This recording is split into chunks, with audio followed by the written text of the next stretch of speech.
Buenas tardes a todos. Este es el programa número 422 de la agencia de noticias Carilluga, que nosotros propalamos en formato de video. Hoy es 24 de febrero del 2022, una fecha que históricamente va a ser muy importante, por lo que diremos después.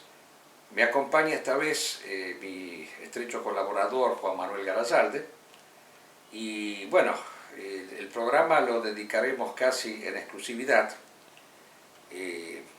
para hablar del problema de esta invasión, no desde mi punto de vista de ninguna manera inesperada, más bien nosotros la veníamos anunciando desde hace tiempo, efectuada por el señor Putin a la República de Ucrania. Y bueno, hablaremos porque tenemos mucho que decir al respecto. Acá yo sé que Juan Manuel tiene varias cosas para decirnos. Y después la última parte, ya finalizando, vamos a hablar de una cuestión doméstica, ¿no? De unos personajes que han aparecido en escena y que han estado hablando de nosotros y que les queremos contestar, aunque sea unos 10 minutos desde ya. No tiene ni remotamente relación con esto que estamos viendo ahora, pero desde ya que no podemos callarnos ante un ataque que hemos recibido. Así que eso lo dejamos para el final de todo. Bueno, Garazalde, parece que la cosa se vino con todo, ¿no? Si quieres yo te digo más o menos mi punto de vista al respecto. Pues yo acabo de escuchar recién las declaraciones que ha hecho el presidente Biden de los Estados Unidos, y que me parecen, yo voy a decirlo abiertamente, lamentables, ¿no? O sea, tenemos, evidentemente Ucrania tiene que bastarse por sí misma, esa es la conclusión que hay que sacar. Porque acá en este asunto, yo creo que Biden ha sido el que indujo la invasión, hay que decirlo claramente. Porque si él de entrada dijo, hace tiempo, viene diciendo, que no va a intervenir militarmente, que lo único que va a hacer son sanciones económicas, bueno, era lo que esperaba Putin. El señor Putin lo que esperaba que Estados Unidos le diera seguridad de que no iba a intervenir, ni Estados Unidos ni Europa. Así que él tenía manos libres. Sanciones económicas de las cuales Putin se ríe en última instancia. Porque sí, por supuesto, alguna molestia le va a producir, pero primero que Rusia está acostumbrado a las sanciones económicas porque ha padecido durante mucho tiempo una serie de bloqueos económicos en su historia. Y en segundo lugar, que lo que puede perder desde el punto de vista financiero lo va a recuperar con creces si conquista Ucrania, porque Ucrania es un granero para Rusia. Así que, de hecho, cuando fue el famoso Holodomor, o sea, la economía comunista, después vamos a explicar un poco la diferencia entre Putin y el comunismo, ¿no? Se sostuvo gracias al saqueo que hizo de las riquezas agrícolas de Ucrania. Así que por más sanciones que le pongan, o sea, este hombre se va a ver tremendamente beneficiado con la conquista de Ucrania. Lo que tendría que haber hecho, a mi entender, el señor Biden, tendría que haber sido por lo menos, aunque no le diera la certeza de que iba a intervenir, por lo menos haberse callado la boca, no haber dicho lo que iba a hacer. Pero él de entrada, y hace tiempo, venía diciendo que no iba a mandar tropas. Entonces el señor Putin dijo, bueno, fenómeno, ya tengo la... Aparte me causa gracia, ¿no? Porque a veces uno se pregunta si estos dirigentes políticos se burlan de todos nosotros, ¿no? Porque él decía que el problema era que Ucrania se ingresara a la OTAN, pero resulta que Ucrania no ingresó a la OTAN. Entonces quiere decir que para que no le invadan tiene que ingresar a la OTAN, indudablemente. O sea que Ucrania tendría que haber ingresado a la OTAN para evitar ser invadido. Así tendría que haber sido las cosas. Ahora, yo tampoco tengo la certeza plena de que después de esto que ha sucedido hoy, que los países ex Unión Soviética, como los países bálticos, por ejemplo, que han ingresado a la OTAN, ahí, si el señor Putin decide invadirlos, Estados Unidos y Europa intervengan. Tengo mis dudas al respecto, porque realmente, así como está la situación, a mí me da la impresión de que el señor Putin tiene manos libres totalmente para hacer lo que se le da la gana, ¿no? Así que yo pienso que que el pueblo ucraniano es el que tiene que dar cuentas del invasor ruso, como han hecho los mujahidines en Afganistán. Porque si bien las películas de Rambo nos mostraban que los norteamericanos intervinieron en la guerra contra los rusos, la realidad es que Estados Unidos en la invasión rusa a Afganistán tampoco envió tropas. Lo que hizo fue enviar apoyo militar, como se supone que lo está haciendo ahora en Ucrania. Bueno, entonces el pueblo ucraniano tiene una ocasión excelente para organizar una resistencia ante la invasión rusa, como hizo el pueblo mujahidín afgano en contra del comunismo en la década que duró, la guerra que duró 10 años, 79-89. Que entre paréntesis digamos, por más que acá los gobiernos, acá tenemos este farsesco presidente Fernández, yo voy a comentar algo al respecto, ¿no? Después te cedo a vos en la abundancia de la palabra. Resulta ser que acá nos encontramos con que en Latinoamérica hay una postura, ¿cómo podría decir?, casi neutral con respecto a este conflicto, ¿no? Porque el señor Fernández dice, no, después de haberlo visitado a Putin, lo mismo que Bolsonaro, eso es lo curioso, ¿no? O sea, esta izquierda y derecha aparente, que parece que se pelean, pero resulta que lo han ido a visitar a Putin, y los dos, tanto Bolsonaro como Fernández, dijeron que no hay que acudir a la guerra para resolver los conflictos, hay que resolverlos pacíficamente. No ha habido una condena expresa a la invasión rusa. Y a que no sabes quién es el que emitió una declaración de condena. Este recién electo presidente de Chile, Boric. Mirá qué cosa curiosa. O sea, este que es de izquierda condenó la invasión rusa al pueblo ucraniano.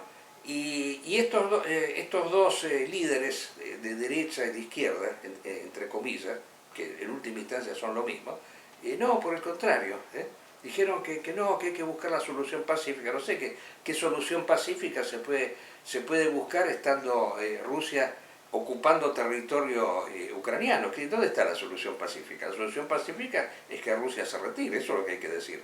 Pero yo lo que quería comentar, como mencioné la guerra de Afganistán y la comparé con esta guerra que hay acá, en las dos circunstancias los gobiernos argentinos, sea el militar de Videla como este peronista, entre comillas, de Fernández, han tenido una actitud muy contemplativa hacia Rusia. Porque, por ejemplo, el señor Videla, en ese entonces, le vendía trigo a los rusos. En ese entonces Rusia había tenido una gran sequía, ¿no?, en plena guerra de Afganistán, a pesar de que Estados Unidos le había declarado un boicot a Rusia. Así que, en última instancia, todas estas diferencias son secundarias, ¿no? Yo lo que quiero decir es que actualmente hay que asumir una actitud clara y contundente en contra de la invasión rusa. No podemos ser neutrales, como dicen algunos. ¡Ay, somos neutrales! Es un conflicto que no nos interesa. No, es un conflicto que nos interesa muchísimo. Por ejemplo, aun si lo juzgáramos desde el punto de vista estrictamente político, geopolítico, como se dice ahora, una disciplina ridícula y absurda, la geopolítica, porque es la política subordinada a la geografía. Ahora está de moda decir, en vez de decir político, geopolítico, dicen, ¿no? Y que es una falsedad total, y que es aquello en lo cual se escudan todos estos sujetos que respaldan a Rusia en esta invasión.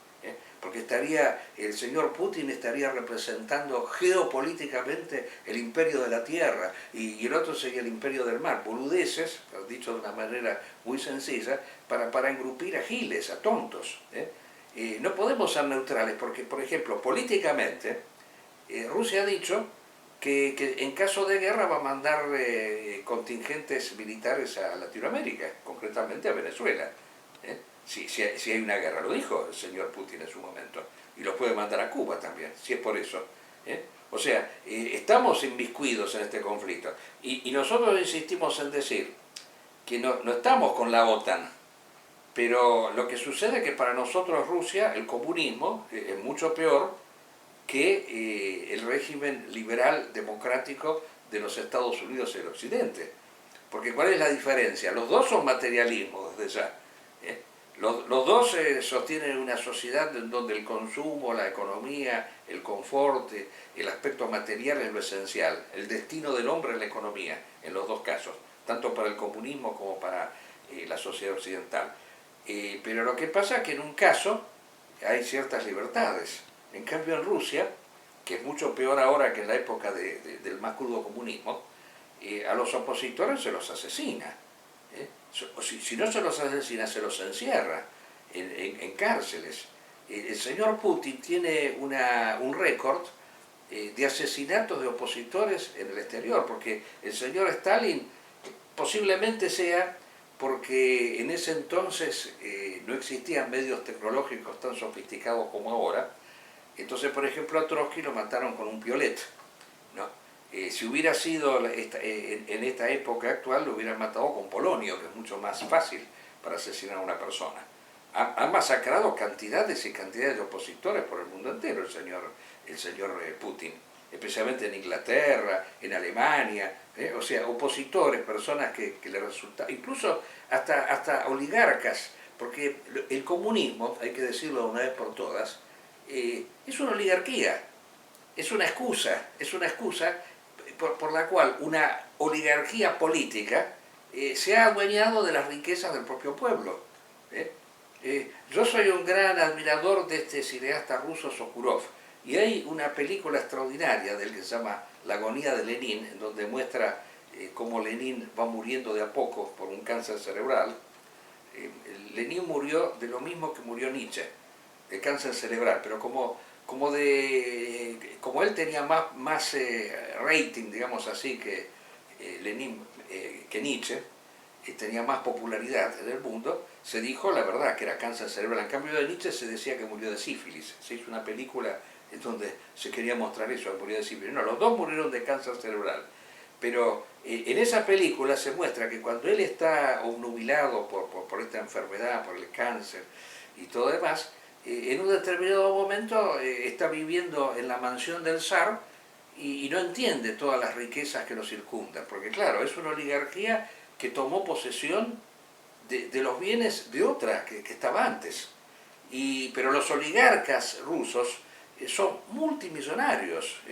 O sea, el comunismo, la caída del muro del Berlín y la desaparición del comunismo no significó la desaparición de esta oligarquía. Lo único que significó que esta oligarquía de alguna manera fue pública.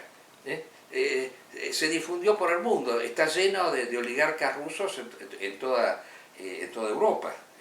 Son dueños de muchísimas empresas, de clubes de fútbol. Es una oligarquía, es un capitalismo como Lenin lo definía, un capitalismo estatal, el comunismo. Mientras que el otro es un capitalismo individualista. Pero al ser estatal y concentrar las riquezas en una pequeña minoría es opresivo. O sea, pasa por encima de la vida y de la voluntad de las personas. Asesina, mata. El comunismo ha producido en el mundo más de 100 millones de muertos. Entonces, nosotros tenemos que luchar en contra de eso. Este señor Putin que se lava la cara, que viene de la nomenclatura rusa, de la KGB, porque él era KGB, lo mismo que el señor Dugin, que es hijo de un KGB también, o sea, vienen de la inteligencia política del régimen. El señor Dugin, como bien sabemos, es el ideólogo de Putin. Ahora está saliendo a relucir que es el ideólogo belicista que lo incentivaba a Putin a hacer la guerra. Él lo criticaba a Putin porque se dejó sacar Ucrania, pero ahora no, ahora estaba totalmente con él. Entonces, este es el enemigo principal que hay que abatir ahora. Como hicieron los mujahidines en Afganistán, primero terminaron con la tiranía comunista y después lucharon contra los norteamericanos y les ganaron a los dos. Así es como hay que hacer. No se puede luchar contra los dos al mismo tiempo, como hizo erróneamente el Estado Islámico, como hizo Hitler también. Los dos luchan. El error tanto del Estado Islámico como de Hitler, salvando las distancias ideológicas, fue haber luchado simultáneamente contra los dos imperios del mal, que son Rusia y Estados Unidos. Entonces, como decía el maestro Ébola, los dos son materialismos, pero uno es un materialismo todavía más permisivo, que nos permite funcionar. Este programa no lo podríamos sacar en Rusia, porque iríamos a un gulag nosotros. En cambio lo podemos hacer en un sistema democrático. Entonces, por eso tenemos que preferirlo, por una cuestión de supervivencia exclusivamente, no porque nos gusten los Estados Unidos. Es tan porquería, tan basura, tan materialista como el otro. Los dos son iguales, no hay diferencia. Pero si tenemos que elegir, vamos a elegir este porque este por lo menos nos permite funcionar. En el otro estaríamos en un gulag, Carasallo, o no es así. ¿Qué opinas al respecto? Sí, sí, tal cual, tal cual. Lo que usted dijo al comienzo, ¿no? Usted sabe que yo pensé que no iba a atacar Putin, Ucrania. Yo se lo comenté. Sí. Yo no creía porque era más lo que iba a perder Putin de lo que iba a ganar. Creo que la lógica es que un líder mundial trate de acordar con otro disidente, encontrar la forma, ¿no?, de que no se me vaya, de que no caiga en la esfera justamente de la OTAN, de la Unión Europea, de los Estados Unidos. Trataría de alguna forma de seducirlo. Pero bueno, la cuestión es que probablemente mi error de interpretación es que Ucrania sabe perfectamente quién es Putin y qué es lo que representa. Putin se ha sostenido porque tiene un montón de tiranos en distintos países. Lukashenko es el más conocido, el que gobierna desde 1994. Que hace poco hicieron caer en una república también. En Kazajstán. También gobernó hace pila de tiempo. Y Ucrania como que ya sabía dónde estaba. Y ya vi que ha vivido el horror del comunismo, con la gran hambruna, el Holodomor, y luego con el desastre de Chernobyl, donde sabiendo lo peligroso que era la situación, mandaron un montón de personas, ucranianos, a tratar de tapar ese desastre nuclear, y murieron miles de personas. Hasta el día de hoy existen consecuencias de eso. Y todo por impericia, mentiras de parte de ese sistema. O sea, Ucrania sabe dónde está. Te voy a dar una primicia que a lo mejor no tienes. El ejército ruso acaba de ocupar Chernobyl. No sé si sabías eso. Sí. Ah, ¿lo sabías? Sí, ahí vi que era zona desmilitarizada, obviamente, sí. Ya entraron por ahí. Sí, que aclaremos que Chernobyl no queda en el este de donde está el Donbass, queda en el norte de Ucrania. Nada que ver, porque el señor Putin había dicho que intervenía para salvar a las repúblicas del este, de Donbass. Donetsk y el Lugansk. objetivo que ya se está viendo es acerca del gobierno, que el gobierno firme una paz completamente favorable a favor de Rusia. Y un gobierno títere, van a poner un gobierno títere. Lo que ellos quieren es poner un gobierno títere y que posiblemente lo logren, pero yo insisto, acá lo que hay que hacer es una resistencia. El pueblo ucraniano tiene que, como hicieron los mujahidines, resistir. Y luchar contra el gobierno títere que le impongan, como hicieron en su momento con Yanukovych, que era el gobierno títere que tenían antes, y que lo hicieron caer en la revolución de Maidán en el 2014. ¿no? Ahora yo lo que veo a partir de este momento, de que veo por lo general una repercusión totalmente negativa de lo que está haciendo Putin en todo el mundo. Algunos más tibios, otros yo, pero nadie duda en decir Putin hizo mal de alguna manera. Esta guerra no es necesario. Matar gente de esta forma no es necesario. Tenía que haber otra salida. O sea, hay una coincidencia en todo el mundo acerca de eso. Y aquí pueden ocurrir dos escenarios. Uno, que la presión internacional sea tan fuerte que Putin decida no cambiar el gobierno de Ucrania y tratar de que queden tablas. De que Ucrania de alguna manera le prometa ciertos tipos de cosas, como por ejemplo no ser parte de la OTAN, por ejemplo. Pero si no es parte de la OTAN, no es parte de la OTAN. Pero que como que la asegure. Que lo asegure mediante norteamericano, por decirlo, no va a entrar. Entonces Rusia obtiene de esa manera un triunfo acerca de su Uno, de que conserva todavía su poder político-militar. Entonces, eso sí le va a convenir a Rusia de alguna manera, porque diciendo, a mí no me jodan más, estoy como en las viejas épocas de la Unión Soviética. Entonces tendría un cierto triunfo de imagen, por así decirlo. El otro tema es que si llegan a tomar Ucrania, siempre está este tema, ¿no?, del capitalismo que usted mencionó. Cuando la Unión Soviética invadió Afganistán, el mundo libre le hizo un bloqueo. Pero hubo países que rompieron ese bloqueo. El nuestro. Por intereses económicos. Uno de esos fue Argentina. Entonces, con un gobierno de derecha. Un gobierno de derecha. Mueve todo.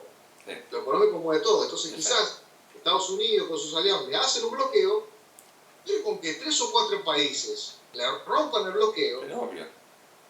de nada va a servir todo esto de lo que va a hacer. Pero Putin se ríe de los bloqueos que le hacen.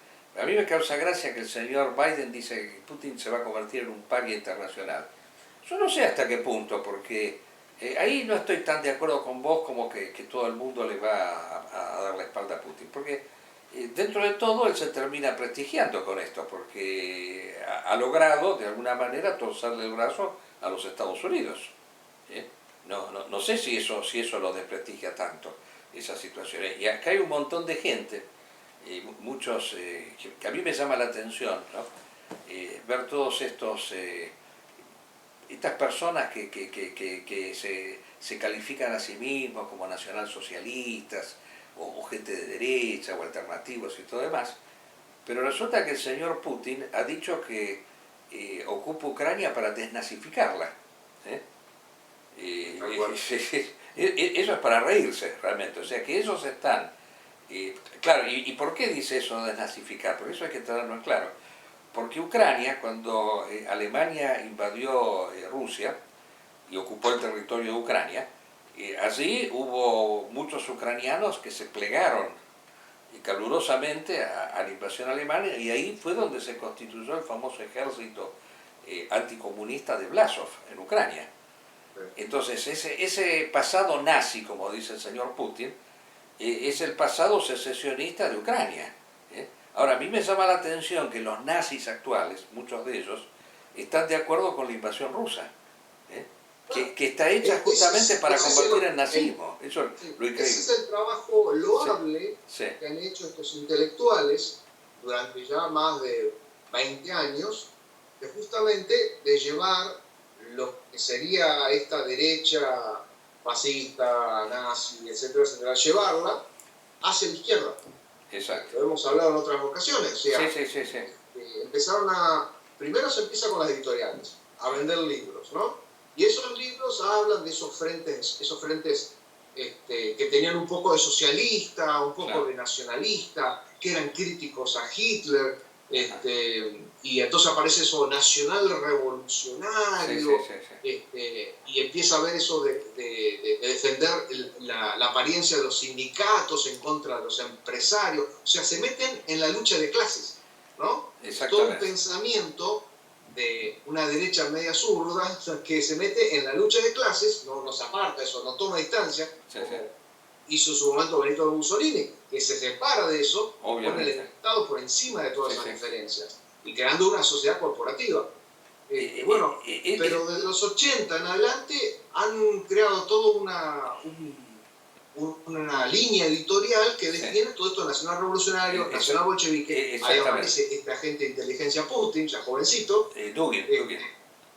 Y lo que hace es eso, de alguna manera tiñó a la derecha de rojo. Y entonces por eso hoy están esta gente reivindicando una figura como Putin. Y terminan diciendo que el comunismo al fin y al cabo era fascista.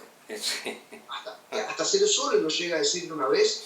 Bueno, Ceresole era un agente de Moscú. Ceresole, hablemos claro. Él decía, bueno, que el Partido Comunista era una cosa, pero el ejército era otra. El ejército era fascista. Ridículo totalmente. Claro. Ridículo. Entonces, ahí está un poco el tema. De alguna manera, nuevamente, con gran inteligencia, la intelectualidad soviética le ha vendido de los 80 hasta el presente este quito colores, y hoy mucha gente algunos seguramente bien intencionados, pero que no han leído bien las cosas, no han entendido bien las cosas, terminan avalando a este dictador, a este asesino, a este heredero de la nomenclatura soviética, a la cual prácticamente todas las naciones hispanoamericanas tuvimos que luchar, endeudarnos, tener que aliarnos con Estados Unidos, que ya no lo tragábamos a Estados Unidos, pero necesitábamos de ellos para tener armas, porque nuestras élites corruptas, después de independizarnos con España, corruptas, liberales, afrancesadas, o sea, la peor caterva que nació acá en el siglo XIX, sí. Después necesitó la ayuda de Estados Unidos para tratar de defenderse de la penetración cultural y militar del comunismo. Exacto. Y bueno, y hoy lo ven a Putin como eso, como la salvación contra la americanósfera, sí, sí. contra todo eso. Y aclaremos que algunos de estos incluso han llegado a querer utilizar el legado de Ébola, ¿no? Eso es lo gracioso, inclusive el señor Dugin.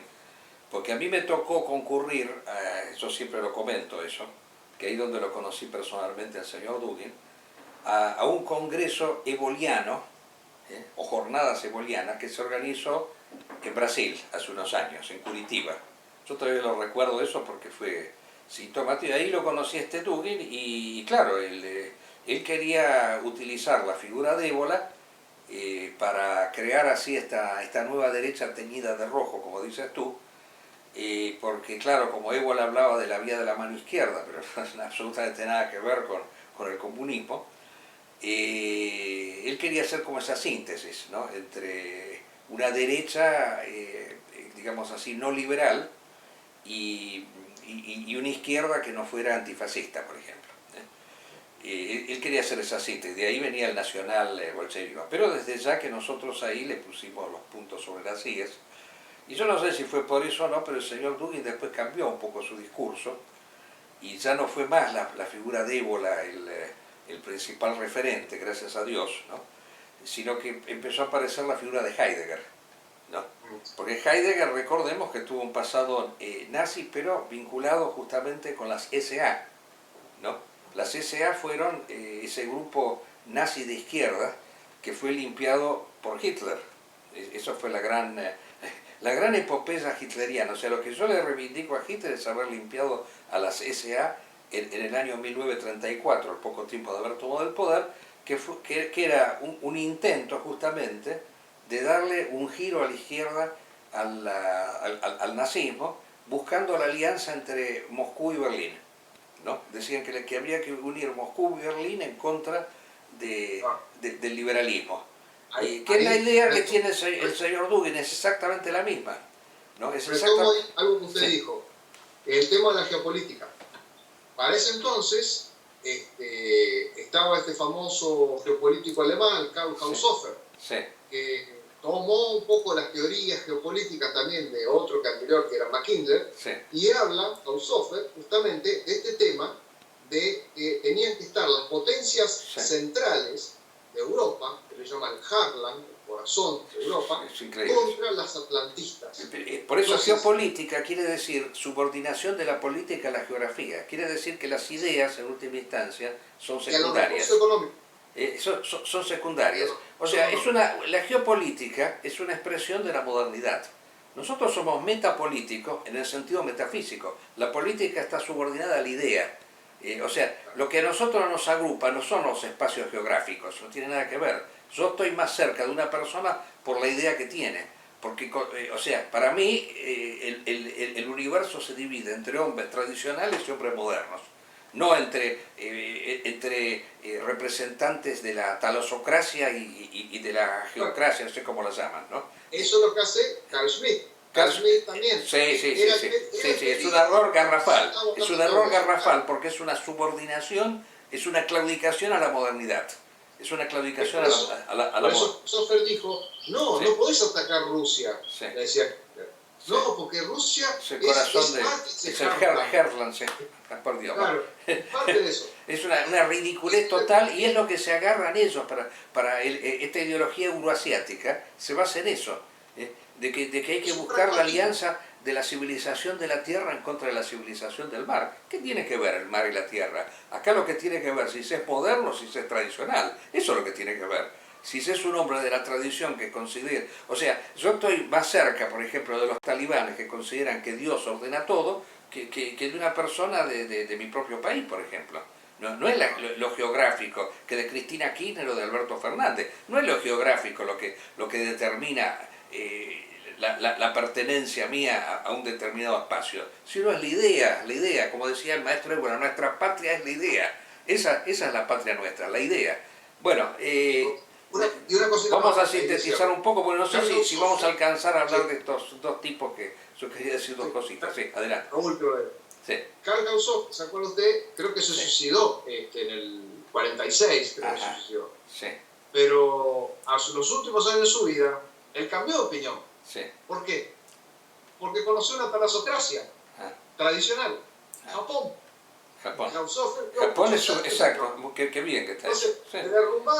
No se me había ocurrido, era talasocrático, claro, un reino del mar, porque era una isla, un archipiélago. Sí. Se lo sigue reivindicando Kautsov. Sí, exacto. Bueno, en fin.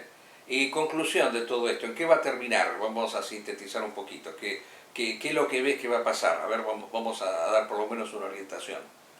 Y en mi caso es muy arriesgado, hay que ver hasta dónde llega Putin. Ajá. Y una vez que plante bandera, ahí veremos cómo reacciona el sistema internacional. Yo creo que la Comunidad Europea, la OTAN, va a resguardar las fronteras por si la guerra se mueve un poco para ese lado. Van a estar en la espera. Pero hay una decisión de no intervenir. Exacto. O sea, por eso yo creo que si él ha movilizado tropas es para ocupar Kiev y poner un gobierno títere en Ucrania. Eso es indudable.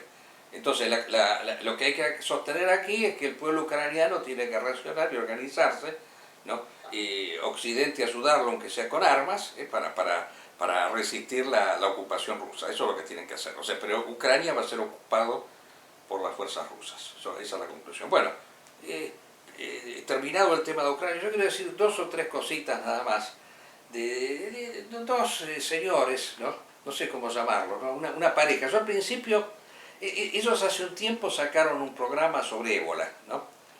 Y donde dijeron unas cosas pero totalmente disparatadas, se notaba que no tenían conocimiento del autor, ¿no? El conocimiento adecuado. Y bueno, son dos personas, se nota, académicas, ¿no? Del mundillo académico, de eso, justamente del mundillo que ébola repudiaba totalmente, porque son individuos así vanidosos, ¿no? Pagados de sí mismos, histriónicos, ¿no? En fin, basta verlos un poquito para darse cuenta que el tipo de gente que es amanerados inclusive en la gestualidad. Tal es así que yo al principio pensé, lo digo con toda sinceridad, yo pensé que eran una pareja. Eso es lo que yo pensé al principio. Y después como sacaron a relucir el tema de metafísica del sexo, ¿no? De la obra de Ébola de metafísica del sexo, uno de ellos dijo, el más canoso, que la metafísica del sexo le había sido muy útil en su vida conjugal, así que ahí me di cuenta que no eran pareja, ¿no? Que evidentemente estaba casada esta persona. Bueno, como dijeron una serie de dislates, yo en uno de los foros que tengo ahí en Facebook, ¿no? Y que administro con el amigo de paso lo saludamos, Eladio García, los invité a un debate, ¿no? Sobre el tema de ébola, amistoso, ¿no? Por supuesto, que yo no pensaba pelearme con ellos, ni mucho menos, sino simplemente para aclarar las cosas, ¿no? Ya que yo me considero, bueno, una cierta autoridad sobre el tema, porque me he dedicado durante muchos años, he traducido cerca de 30 obras, en fin.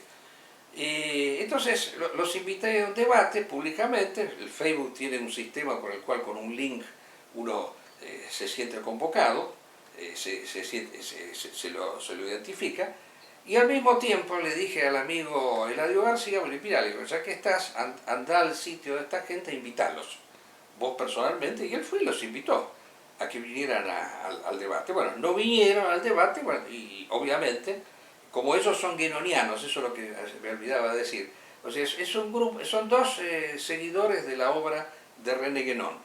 Pero la diferencia que hay, esto es interesante, porque pasa lo mismo que con los grupos arios, indoeuropeístas y todo demás, respecto a la figura de Ébola, ¿no?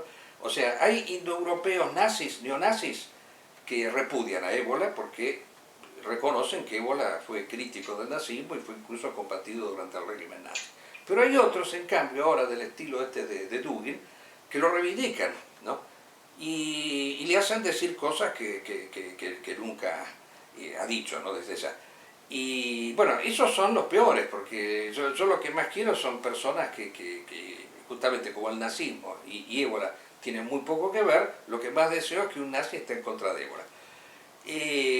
Bueno, y con los gueronianos pasa lo mismo. O sea, Évola, si bien fue amigo de Guerón, o por lo menos tuvo en vida una correspondencia, pero después fue atacado por los gueronianos. Hay un famoso texto de Évola en contra de la escolástica gueroniana, que nosotros hemos editado, y creo que en El Arco y la Clava, en donde, bueno, los critica totalmente y muestran la gran diferencia que hay con Guerón. Estos gueronianos, que generalmente están vinculados a la masonería, son personas que desdeñan a Évola, lo consideran un mago negro, en fin, una serie de actitudes descalificatorias. Pero ahora hay otros que son más bien católicos, estos muchachos o estos señores son católicos, y por lo menos lo han dicho ahí en el programa, y pretenden incluirlo a Évola con Guerón y decir bueno, que en última instancia hay una diferencia simplemente psicológica, ¿no? Porque uno es más activo y el otro es más contemplativo. No sé si vos los escuchaste a ellos, ¿los escuchaste el programa que te estoy diciendo? El que se refiere, sí. Bueno. Mencionan como que se complementan. Se complementan, exacto. Bueno, como diciendo que en realidad los dos en última instancia no son, es una cuestión de carácter lo que los diferenciaría. Bueno, volviendo al tema, yo los invité, ¿no? Y no vinieron, ¿no? Y entonces hice participar a otro gueroniano que había en el grupo, ¿no? Para que defendiera, y bueno, y ahí se estableció un debate y se aclararon las cosas. Bueno, esto pasó hace como un año y ahora salen a atacarme, pero con actitudes agresivas, cobardes, o sea, términos ofensivos, ¿no? Cuando en realidad está totalmente demostrado que ellos fueron invitados a participar de este programa, ¿no? Que yo lo que más quería es que vinieran, que a mí yo que más deseo que un debate sobre estos temas. Bueno, cobarde, artero, en fin, todo ese tipo de cosas. Pero después el otro, además llegaron a decir que sí, dice, pero yo me enteré tarde, pero si me hubiera enterado no hubiera ido. Bueno, entonces, si no pensaba ir, ¿qué importancia tiene haberse enterado tarde o temprano? En fin, detalles. Pero después se la agarró con las traducciones de Évola, ¿no? Y yo me siento también ofendido porque yo he traducido cerca de 30 obras del autor Julius Évola. Yo soy el responsable principal de haber introducido las principales obras, las más doctrinarias, de Évola al castellano, como Rebelión contra el mundo moderno, Los hombres y las ruinas, Cabalgar el tigre, en fin, una gran cantidad de textos de Évola, El arco y la clava, todos los traduje, y este sujeto canoso dice que son, no me acuerdo del término, tremebundas, tremendas, terribles. Empezó a criticar las traducciones de Évola en general, ¿no? Yo no soy el único traductor porque ha habido otros, y entonces se sintió en la obligación de leer un texto ahí en el programa en italiano, ¿no? Aclaremos que el texto que él leía, la obra de Évola que él tenía en sus manos, que es Lo Yoga de la Potenza, fue traducido a nuestra lengua como el yoga tántrico. Y yo no soy el que lo tradujo, ni tampoco la edición de Heracles, lo tradujo otro. Así que indudablemente el criticado allí era la persona que tradujo eso. Yo he visto la edición castellana, está muy bien, no tengo absolutamente nada que objetar, pero se sintió en la obligación de leerlo en italiano, porque decía que no se podía fiar de las ediciones castellanas porque eran tremendas. Ahora, yo lo que quiero decir es lo siguiente, y con esto quiero terminarlo porque no quiero dedicarle demasiado tiempo a esta gente. Si la comprensión del italiano que tiene este señor es la misma que él expresa en su pronunciación de la lengua, que se nota que no la maneja para nada, que no la habla por lo menos, ¿no? En donde, por ejemplo, yo acá anoté así un poquito algunos términos que él pronuncia el italiano mal, o sea, acentúa mal las palabras en el italiano. O sea, si esa comprensión es la misma que él tiene en la pronunciación de una lengua que no habla, a pesar de tener un apellido italiano, bueno, se ve que no lo habló nunca en su casa, ¿no? Bueno, en mi caso sí, yo lo hablé de niño, de joven, fui a una escuela italiana, o sea, yo vengo de una familia italiana, así que yo el italiano lo manejo como mi segunda lengua junto con el castellano. Yo he dado conferencias en italiano cuando estuve en Italia, y así que di clases en italiano justamente en la escuela Cristoforo Colombo, así que yo el italiano lo manejo perfectamente, ¿no? Lo manejo casi como el castellano. Pero este señor se ve que no, por eso él dice, yo quiero aprovechar para hacerle alguna corrección, ¿no? Por ejemplo, él dice allora, es allora. Él dice preocupano, preocupano. Él dice riflettere, en fin, tendría un montón para corregirle, pero evidentemente yo dudo de que él tenga una verdadera comprensión de la obra de Évola si es lo que expresa a través de su pronunciación deficiente del italiano. Y con esto quiero terminar, porque no tengo ganas de seguir. Seguro que ellos van a salir con alguna otra con algún otro ataque personal, pero la verdad que me tienen sin cuidado. Así que, bueno, y con esto terminamos, volvemos al tema de Ucrania, esperando que tener novedades muy importantes para el próximo programa, y nos despedimos de todos ustedes. No sé si quieres agregar algo más a todo esto, ¿no? De esta gente, ¿querés decir algo vos? ¿Tenés ganas de decir o no vale la pena que le dediquemos mucho tiempo, ¿no? ¿Opinás eso? Perdón, ahí no de estos dos tipos, de estos dos... no, yo quería aclarar algo, porque ellos se hacen llamar el hilo de Ariadna. Y a mí me hizo pensar en su momento que tenían que ver con Pinkler, que es el editorial El hilo de Ariadna. Pero vos después me aclaraste que no tienen nada que ver con Pinkler. No, es un segmento... Es un segmento de la programación que tienen la asociación civil que ellos tienen. O sea, ¿tienen que ver con la asociación y el hilo de Ariadna estas personas? No.